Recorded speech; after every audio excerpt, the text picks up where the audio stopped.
Hello friends पुणी थे आपण मानक स्पेशल टिप्स ओडिया रे बहुत बहुत स्वागत। जेपरी आम समस्त को जना अछि जे आमर एही सुंदर पृथ्वी अनेक प्रकार जीवजंतु प्राणी और उद्भिद मानक नहीं गठित। एठारे अनेक प्रकार वृक्षलता और पशुपक्षी माने बसवास करती। हेले आजिर एही वीडियो माध्यम आमे माने एक पक्षी विषय जानिबा एवं सही पक्षीर नाम होची हामिंग बर्ड। आजिर एही वीडियो माध्यम आपण माने जानि परिबे हामिंग बर्ड कोन, हामिंग बर्ड केउठारे देखा जाए, हामिंग बर्ड कोन खाई थाए, हामिंग बर्डर साइंटिफिक ना कोन।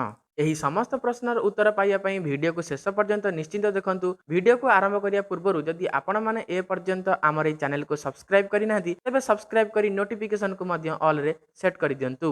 ଆପଣମାନେ ହୁଏତ ଗୋଟିଏ କଥା ଚିନ୍ତା କରୁଥିବେ ଯେ ଏହି ପକ୍ଷୀର ନାମ ହାମିଂ ବାର୍ଡ଼ କାହିଁକି ରଖାଯାଇଛି। ହେଲେ ଏହାର ଉତ୍ତର ହେଉଛି ଯେତେବେଳେ ଏହି ପ୍ରଜାତିର ପକ୍ଷୀମାନେ ନିଜର ଡେଣାକୁ ହଲାଇଥାନ୍ତି ସେତେବେଳେ ଏମାନଙ୍କ ଡେଣାରୁ ଏକ ଶବ୍ଦ ବାହାରିଥାଏ ଯାହାକୁ ଇଂରାଜୀରେ ହାମିଂ ସାଉଣ୍ଡ କୁହାଯାଏ। ତେଣୁକରି ଏହି ପକ୍ଷୀମାନଙ୍କର ନାମ ହାମିଂ ବାର୍ଡ଼ ରଖାଯାଇଛି। ବର୍ତ୍ତମାନ ଆପଣ ଏହି କଥା ତ ଭଲ ଭାବରେ ବୁଝି ସାରିଥିବେ ଯେ ଏହି ପକ୍ଷୀମାନଙ୍କର ନାମ ହାମିଂ ବାର୍ଡ଼ କାହିଁକି ରଖାଯାଇଛି।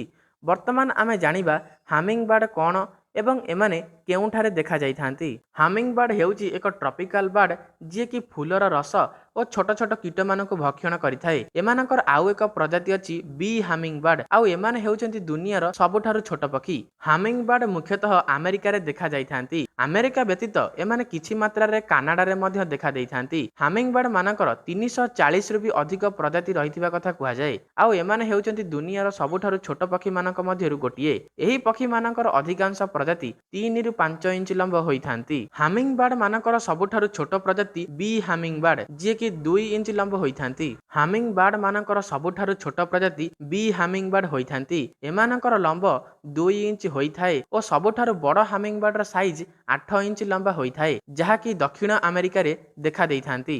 ଏହି ପ୍ରଜାତିର ପକ୍ଷୀମାନେ ଗୋଟେ ସେକେଣ୍ଡକୁ ପାଖାପାଖି 50 ଥର ନିଜ ଡେଣାକୁ ହଲାଇଥାନ୍ତି। ତେଣୁକରି ଏମାନଙ୍କର ଘଣ୍ଟା ପ୍ରତି ବେଗ 54 କିଲୋମିଟର କିମ୍ବା ତାଠାରୁ ଅଧିକା ମଧ୍ୟ ହୋଇପାରେ। ଏ ପର୍ଯ୍ୟନ୍ତ ଆପଣମାନେ ଜାଣି ସାରିଲେଣି ଯେ ହାମିଂ ବାର୍ଡ଼ କ'ଣ ଓ ଏମାନେ କେଉଁଠାରେ ଦେଖାଯାଆନ୍ତି। ତେବେ ବର୍ତ୍ତମାନ ଆମେ ଜାଣିବା ହାମିଂ ବାର୍ଡ଼ କ'ଣ ଖାଇଥାନ୍ତି ଓ ଏମାନଙ୍କର ସାଇଣ୍ଟିଫିକ ନେମ୍ କ'ଣ।